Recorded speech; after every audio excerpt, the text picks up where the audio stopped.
What is going on, everybody? My name is Anthony Sabatino. Welcome to the Anthony Sabatino Show. We have here Sophia, and we're going to be talking about a really interesting industry right now in art as a whole, as well as production and photography.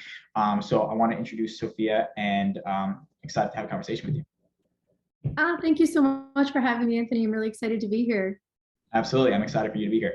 So I like to always start the conversation this way, just so the audience has some sort of context on who you are. Obviously, we're personally connected, so I have a good understanding, but just for context for the audience, just give us a little bit of context of, the business that you run, what you do, and then we'll kind of hop into it from there. Awesome.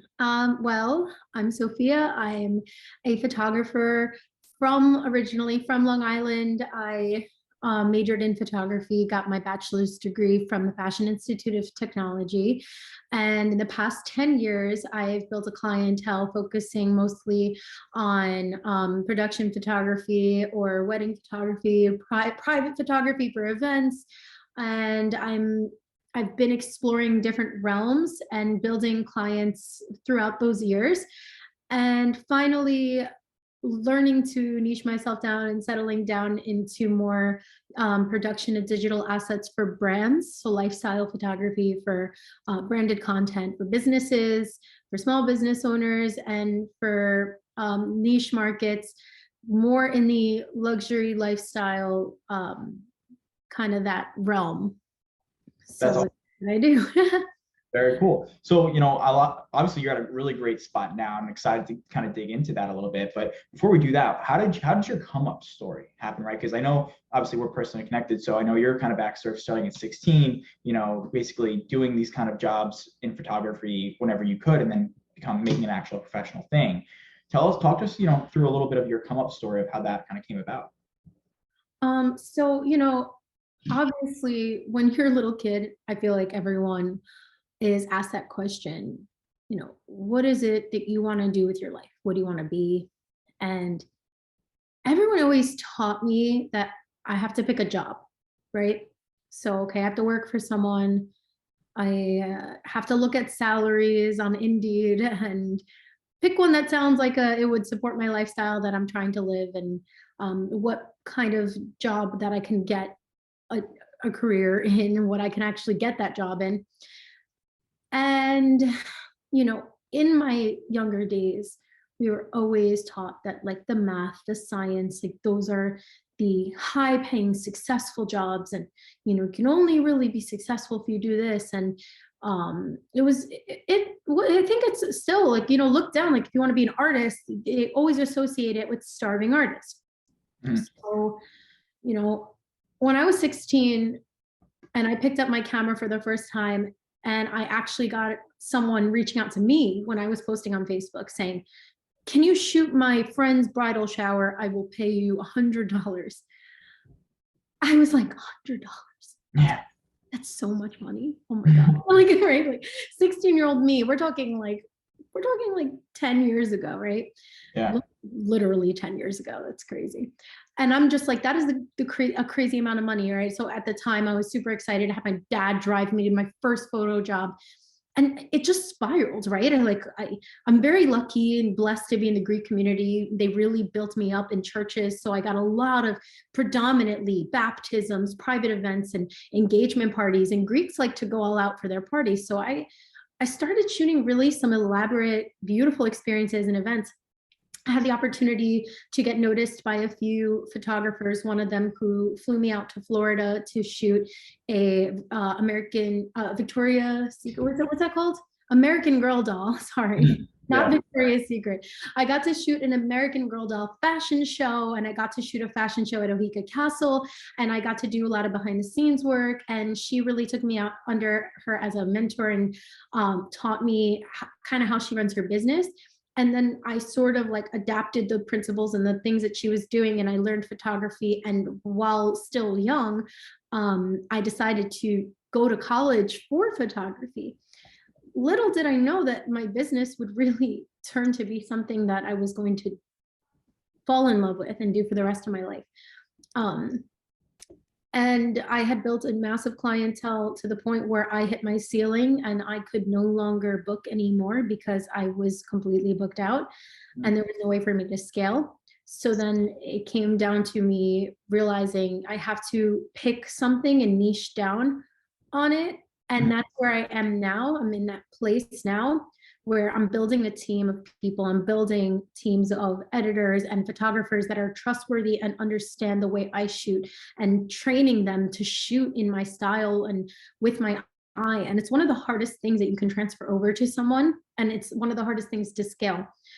And, you know, many years have passed and I'm still learning. And I think I'll be learning for the rest of my life. And coming up is never going to stop. So this is not even a coming up story. This is just where I'm at right now. And hopefully the direction will still be up.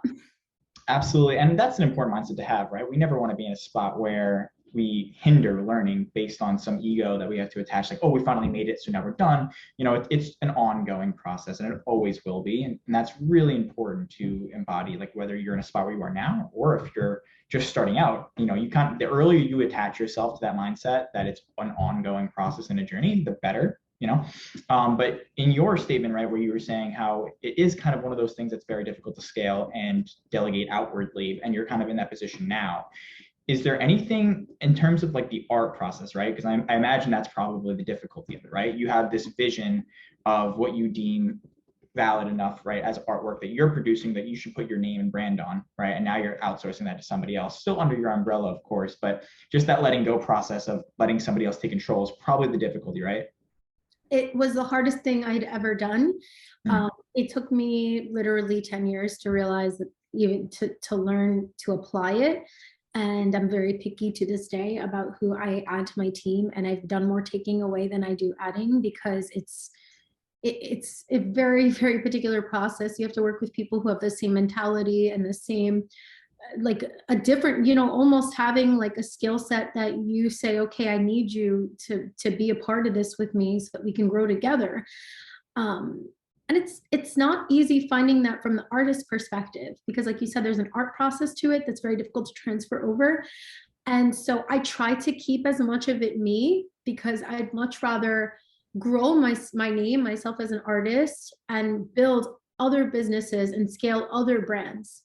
So I am starting a production company, and that is going to be aimed more towards product line and production for companies, products, digital assets that I see building a long-term relationship with the clientele for many, many years, instead of one-time, you know, wedding clients, one-time baptisms. And as much I love my clientele, from there, I can't give that to someone else. It's so hard for me. I can give it to one other person and they can get to know my partner maybe, or someone that I can like build with me and as part of the family, but I can't scale that, right? I can't just pop up 15 studios and expect them to be the same quality of work that I produce, because I'm not McDonald's. And I mean, I said quality, right?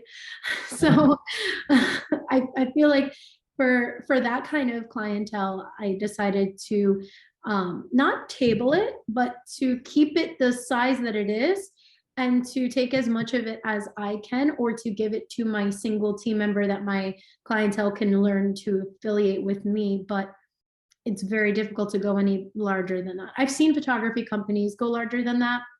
I'm not going to name names. I don't like the direction that their quality of work heads, and they turn really quickly into a lower budget, lower quality company, because there's so many of them. How can you replicate a work of art? Right. No, you're right. And so I'm curious. So in that process of trying to do that, right? Because I guess it's just an ongoing thing of your constant improvement towards that goal. Is it tangible, or is it more just an emotional connection? What I mean by that is, when you're trying to basically train someone else to embody your values and your art style, is it something tangible? Like, is it some aspects of lighting? Is it some aspects of, you know, people standing in certain directions and angles? Or is it more just manufacturing that feeling? So to answer your question very briefly, the tangible aspects of lighting and photography skills are absolutely necessary And you don't get to walk through anyone's door in business if you don't even have that skill set. Sure. So that's great, but that's not what matters. What matters is the relationship. That's what matters. It's the relationship, and it's the ability to work with people, and it's the ability to, like you said, create that experience. And that's just something you can't teach, that personability to teach to someone. It's very hard. And it is emotional, of course. Business is like a marriage, they say, So I definitely would not just give it off to any photographer that I respected their work. I mean, respecting your work is great. But if you go over there and you make my clients feel awkward and you don't give them good direction, if you don't make them feel comfortable, I'd rather hire a photographer, and totally on the record here, right? I'd rather hire a photographer that has slightly less better photography skills and way more personality, because regular people that aren't really fully immersed in the art can't see a major difference between a good picture and a slightly better picture, or a slightly better, higher quality production. I think there's a line a little bit. And as long as you compose yourself with professionalism, make the clients feel comfortable arriving on time, asking if you can do extra things for them, and really making them feel like you are more than their photographer, you're a bit of their hype man. Sure. That's so much more important to me for my clients, because that's what my clients come back to me and say they love the most. They love my photos, but they really, really love what it feels like to know that they have someone with them. I relate to that a lot, actually. And I think the logic applies almost in an evergreen way, where I deal a lot of that with, in terms of like delegation strategy that I consult with, where the lack of awkwardness, like having someone feel safe in your presence, what your point was, where you take a lesser photographer, but for more someone skilled in almost a people skills area, and making the experience better holistically, having that be more of a driver.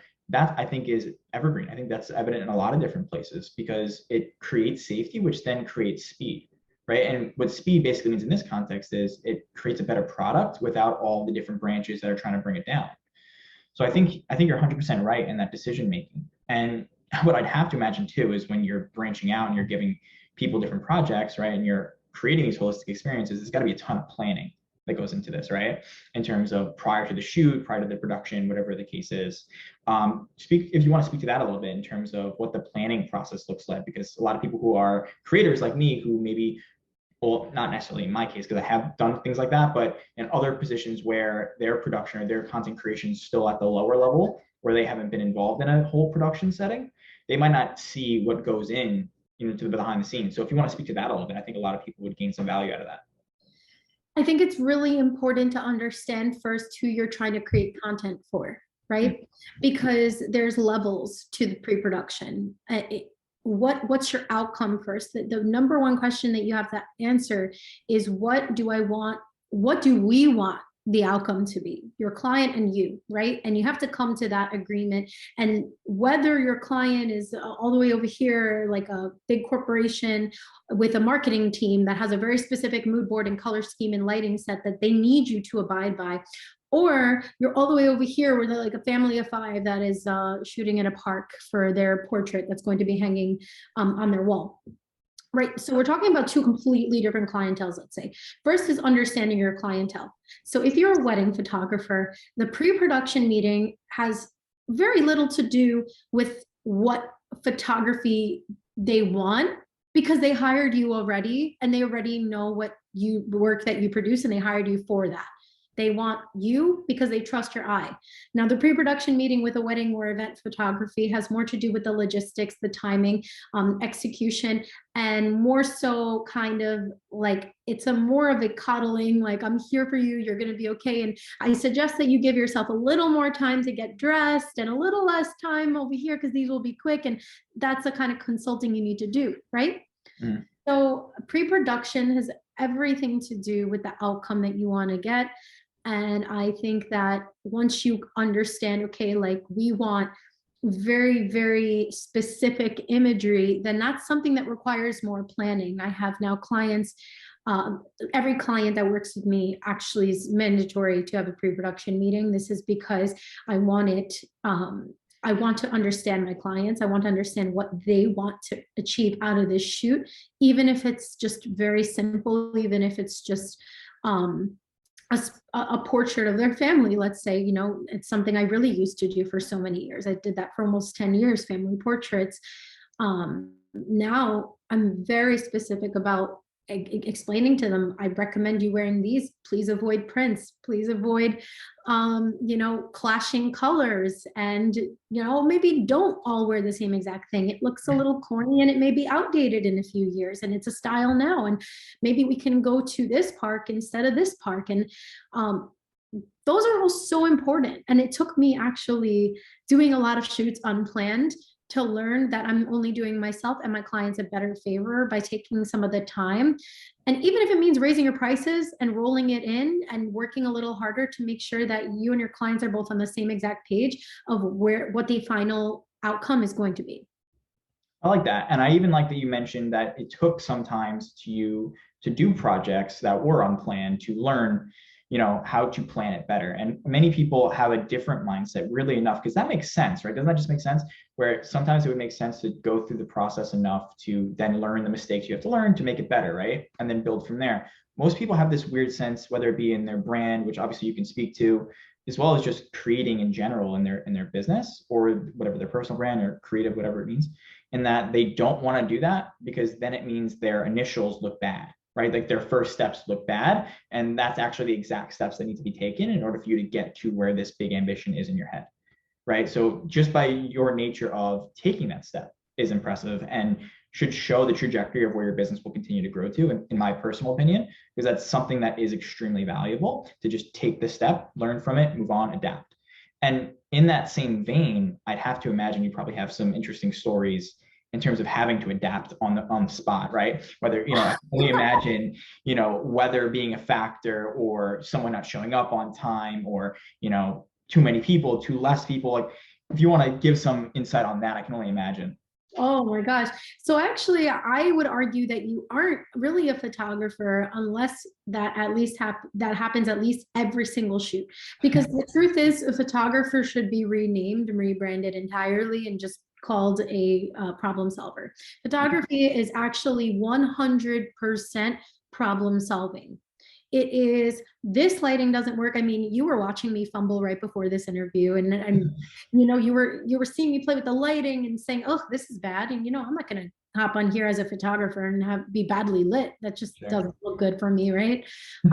And it's all about identifying the problems. You have to first, sometimes you can't, a lot of people who aren't photographers will see something and say, that's perfect, right? It's the photographers who will look at it and say, you have a hair tie on your wrist. You have a stray hair. Your shirt looks terrible. And it may be brutal sometimes, and it may, and I will get to the point now, I've gotten to the point for so many years I've been shooting that I don't even take a picture anymore. I don't. I notice the problems first. I keep my camera at my waist. I don't even pick it up unless I see the scene in front of me being absolutely perfect. I used to step out of photo shoots with 1,000 images in a 1-hour session. Wow. Now I step out of photo shoots with less than 100 images. And I can do that in an hour. I can do, I have 1,000 images now for a wedding, maybe, because I'm way more selective about what it is I choose to capture. And being a problem solver really has everything to do with thinking on your feet and not accepting an unsolved problem as an answer. Like, you just don't accept it. I took an apples to apples box and a Mad Gab, these 2 board games, and I stacked my computer up so that the angle is correct. And I will be innovative. I'll take a hair tie, and I went behind a model and I grabbed her dress and I tied it with this hair tie, and it looked better on her. And I'm like, it fits you much nicer. Let's do that. I've taken my own shirt off. I'm not kidding. Like, obviously respectfully and professionally. Yeah. And I said, wear this instead. And I swear, for photo shoots, and they've looked so much better. And sometimes you have to be willing to sacrifice, quite literally, the shirt off your back to to make that image exactly how you were planning it. And it's about thinking on your toes. I like that. And I can absolutely resonate with that. I said I could tell some stories. Like the other day, I have my clients where they set up a beautiful picnic. They spend hundreds of dollars on fresh flowers and French bread and their puppy and beautiful like picnic basket, and a storm came out of nowhere. When I say storm, I mean raining sideways, their hair blowing all over the place. And you know what? I took my hoodie, put it over my camera, and it just said, act like it's a beautiful day. And I just shot as much as I could, and I made it work. And in post-production, I added some warm lighting, and I made it look very like calm and beautiful. You cannot tell that it was a hot mess of a day. That's so funny. And I completely resonate with some of your stories in the sense that, like, you know, taking your shirt off, tying a hairband around something, like just doing some of these are the most minor things, but they make the biggest difference in the end result. And, you know, with the content that I shoot, you know, with my personal brand on Instagram and other platforms as well, that happens all the time. And I wish I could document more of it to have people see. I try my best. I shot a vlog recently. I believe we talked about it with the entire reality behind a content creation day. And I tried to do the best possible job at showing people of just changing my outfit inside the office space we were at and heading to the next place. Like I tried my best, but to your point, like sometimes it's even more minute than that. Sometimes it's just, you know, tying your shirt around and tucking it in the back just to make it look better. So I love that. Now, what's interesting in my opinion, because I obviously work a lot in terms of branding personally, like myself, and you have such a wide variety of people that you're working with, whether it be with restaurants and actual products that you're filming and taking pictures of, or people, right? And like up to this point, we've talked a lot about, you know, a person, human to human type capturing of art. Have you found any major differences? And obviously, other than the purely obvious ones, but in terms of you creating content and photography around products, right? Or even just food pictures. I know you do a lot of, or things like that. Anything that's you found that goes into that that's more minute than a human to human type? So I will say, I have a background with product photography, and I understand what goes into it, but I've become so attached to human photography that even my food photo shoots are lifestyle photo shoots. So when I do branded content for restaurants, for example, I'm not the photographer that will shoot the clean menu images for, like, let's say McDonald's, right? McDonald's will have two kinds of images, and I like to use them just because they're like America's known corporation, the world's known corporation, right? Mm-hmm. So they'll have the photo of the French fries when you go to order the French fries, or the number one or whatever, you'll see it, that clean, it's not an image. It almost looks like they scanned the French fries and put it right there, right? And I'm sure the stuff that they photograph is not even French fries. I'm sure that it's like, you know, you have to hear some of the stuff that they use. They use like toothpaste as sauce in food photos. It's crazy what they do.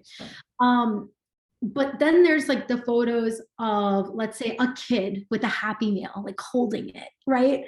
Mm-hmm. So the kind of photos that I like to produce for my restaurant clients are definitely more human interactive photos. So I usually will like someone twisting the pasta with a fork, and it does really involve a lot of humans, even though I'm only capturing, let's say, a hand.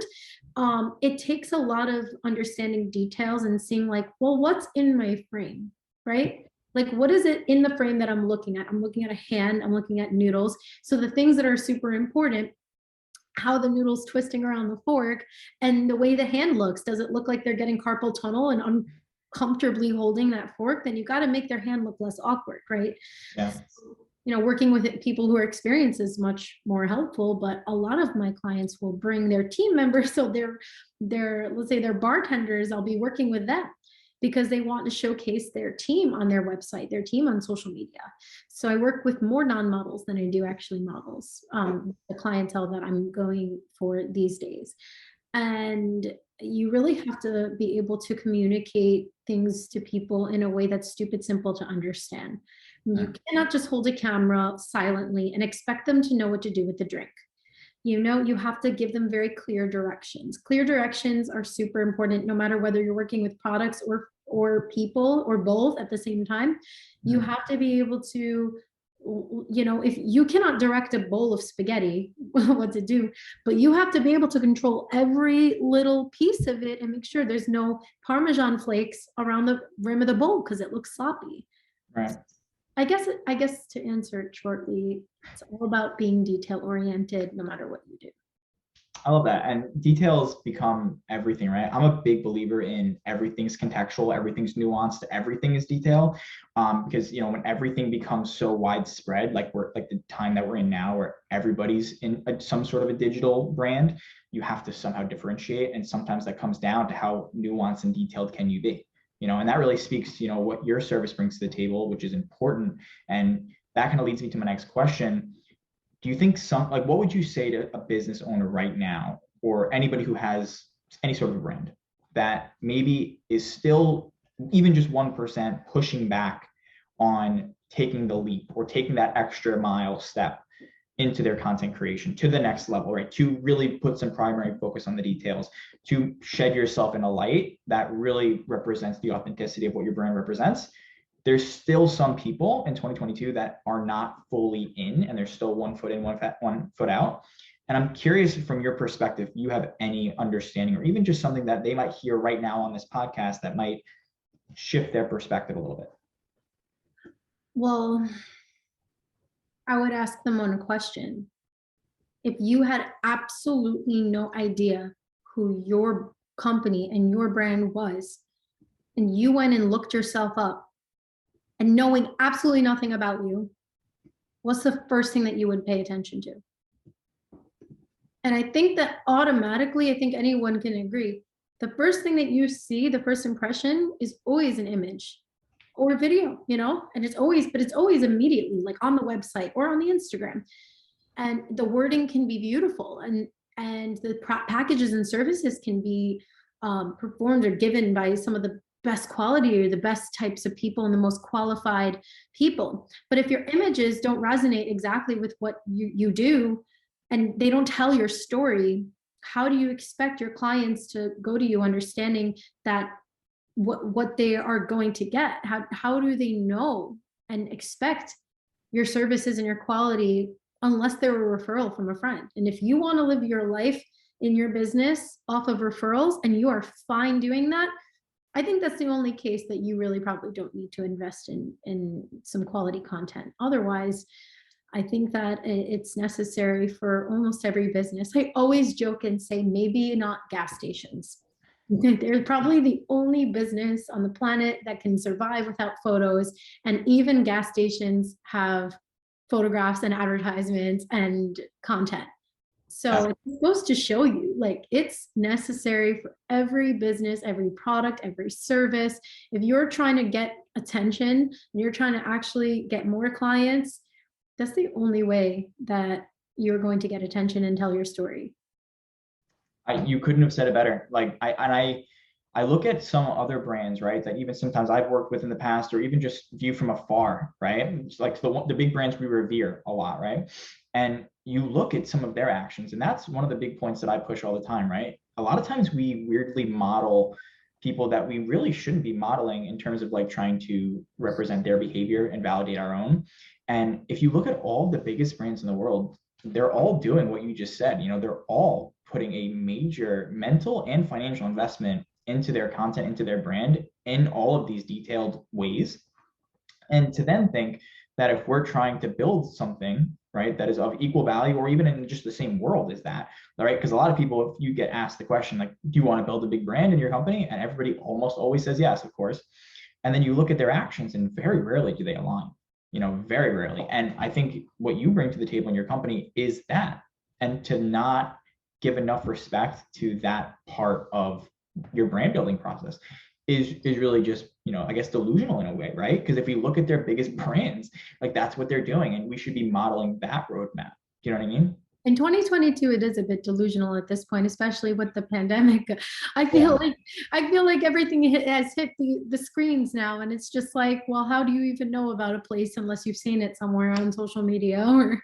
Yeah. So 100%. So let me take a quick pivot here. So where, as a CEO, like as the creator and the owner of what you've built so far over the past, you've been doing it for 10 years, but what has it been? Maybe 4 or 5 years you've had the company? I've had the company since 2018. So yeah. Okay, cool, cool. So, Years. since 2018, I'm really curious, almost personally. I know a lot of people listening will get something from this because we have obviously a very heavy entrepreneurial audience, and we're all in this space where it's all on our shoulders, right? And let alone if you have teams, I get it. But at the end of the day, it's all riding on you, right? You're the horse you're betting on. And I'm curious in your stage, what has been a big reward that you've felt, right? And that doesn't necessarily mean financial. That can mean, a lot of people give the classic answer of freedom, which is as valid as ever. A lot of say, financial returns, which means that gives them the opportunity to do whatever. Anything that you've kind of felt in over the past, 5 years or so? It's really funny that you say financial freedom because everyone thinks that that's what they want, right? Because like financial freedom is like, oh, like, you think, oh, like I can do whatever I want. No, no, I really don't believe. I don't believe that financial freedom 100% is the answer because there were many times in my business where I was financially strapped, and many times in my business where I was stuck. But you know what? I was happy and I was very, very free. And I would say freedom over time and having control over your own schedule and how you choose to spend time in your business is the most rewarding thing. And I will say it again and again. And I've said this answer a million times to people, and it will never change. There's nothing more rewarding than having the freedom of being my own boss. Nothing. Because at the end of the day, we all need finances. We all need money to survive, and we are all building these businesses so that we can make a living for ourselves and for our family. And of course, financial freedom is a huge goal because we want to set not only our children, we want to set our grandchildren up, our generations to come, right? But at the end of the day, what's financial freedom if you're miserable, right? Or if you're stuck, if you're working all the time, or if if someone in your family, knock on wood, like you have like an emergency and you can't get out of work to go to the hospital, or you can't get out of work to, I don't know, go attend your little sister's drama club show, or these are like little things in life that I think matter the most, more than anything in the world. Family is everything. Loved ones are everything to me. And I want to be able to table my business whenever I may need to know that, I can be there for my family. And listen, there's been many times where I've worked till 2 a.m. There's many times where I work and I don't even pay myself for the work that I do because, hello, being an entrepreneur is literally that. But you know what? Like, even through those long nights and struggles and everything, I just know that if I ever needed to take, let's say, a mental health day, or I wanted to go on vacation, or I wanted to say no to a client because I wasn't vibing with them, I don't have to work with people I don't want to work with. And, that's what's so beautiful. And that freedom, solely just freedom, is final answer. That's an amazing answer. And I'm in the same boat. I say that. And then I also say one other thing too, where to me, what I'm doing, and you're in the same boat of just owning something and building it along the way, it is of the utmost value to just have a creative outlet when you are a creative person and you have these ambitions to create and build something. Many people don't have that outlet. So it's forced into other areas of their lives, and having something that is fully in the palm of your hands, that you are literally molding into what you want to create, and you have all of these ideas and ambitions that you can create, it provides so much peace and fulfillment that way. For sure. Oh my gosh, so fulfilling. I love being able to say that I do what I love, and it's great. And you know what? If I retire one day and I sell my company, or if I do anything like that, I know for a fact that I will never stop being a photographer ever, because I love photography. Yeah. I'll go on vacation and I'll still do photo shoots because it's like, even my friends are like, you don't have to work, you're on vacation. I'm like, you don't understand. I'm not Yeah. working. Like, this is me doing what I love, truly. So That's how you know it's the right thing. That's amazing. So real quick, before we end it all off, I always love to get a one last piece of advice, and especially coming from your stage, you've got a lot of experience in the creative and branding realm. A lot of people are focusing on that right now. Anything that you found over the past 12 to 24 months just in general that you would give for a piece of advice? So, you see, I always stumble on the advice question. It can be about anything, by the way, right? So even if it's just like, here's a great, let's actually narrow it because I don't want to give it too general. I think this actually makes more of a point out of it. If you're creating content right now, is there something in your style or something that you see that you're a consumer of that you really like nowadays, like a trend even, or something like that that's really speaking to you? Yeah, I would say there's nothing more amazing these days now than actually getting people to relate to you. Mm. And I feel like it's always been growing up, especially in the advertising world, it's always been about models and it's always been about perfection and, being flawless and perfect. And I think there's something really cool with the new sloppy way that people are making content. Yeah. And with the reels and the cell phone videos and even with the filters and everything, but it's just so amateur looking. Yeah. But people actually like want it, they Yeah. want the product sold by the 14-year-old or whatever, like influencer that's saying, oh my gosh, I love this product, it's on my skin, it's amazing. Yeah. So I think it's all about resonating with your clientele, like who are you trying to sell to, and communicating that and doing that in a professional way is a level up. So you know what, I guess I could give a general advice to anyone. Mhm. Never ever stop giving yourself the opportunity to level up. Like open your mind to understand that there's always a way to do better and that you've never hit full success. You always can do better. So whether it's with your content, with your branding, with your marketing, with your either getting started on your business, getting off your couch even, celebrate the little things and just level up each and every time.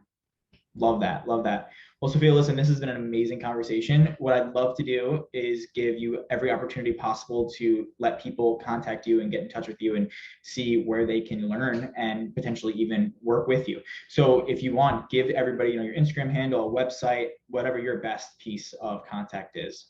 Perfect. So if you follow me on Instagram, if I was a YouTuber, I'd be like, yeah. box, right? Yeah. My Instagram is sophia.pav. So that is SOPHIA.PAV. And that's the best way to reach me, because on my Instagram, you will be able to contact me through a number, and my email and my website with the contact link is in the bio.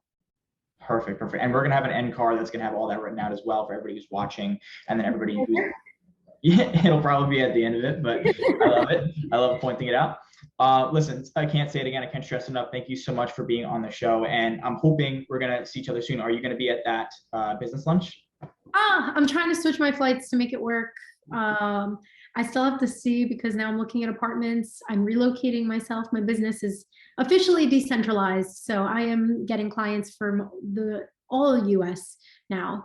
I'm working with people all over, e-commerce clients that can ship their products to me and have them professionally photographed, and companies that are willing to fly me out to do a big production, photo, video, everything, digital assets that they need for the year. So basically super, super busy. I may not be able to make that lunch, but I'm still up in the air about it. Love it. Well, if you can make it, that's amazing. That's so impressive to hear that you're growing in those ways. That's amazing. Congratulations. Well, like I said, thank you so much for being on the show. Everybody, please go check out Sophia's handle on Instagram. I obviously am a follower myself. She has amazing, amazing content. And even if you don't work with her, just looking at her content on Instagram can provide a lot of insight and a lot of ideas and creative ideas. So that would mean the world if you guys all do that. And Sophia, like I said, thank you so much for being on the show. Thank you so much for having me, Anthony. This has been really, really great talking to you. Of course. Took a shot in the dark to make my own lane. I think that I'm better go my own way, so I didn't. Now I'm on my own, yeah, I'm on my way. Keep my head up till I find my place, yeah, I'm on my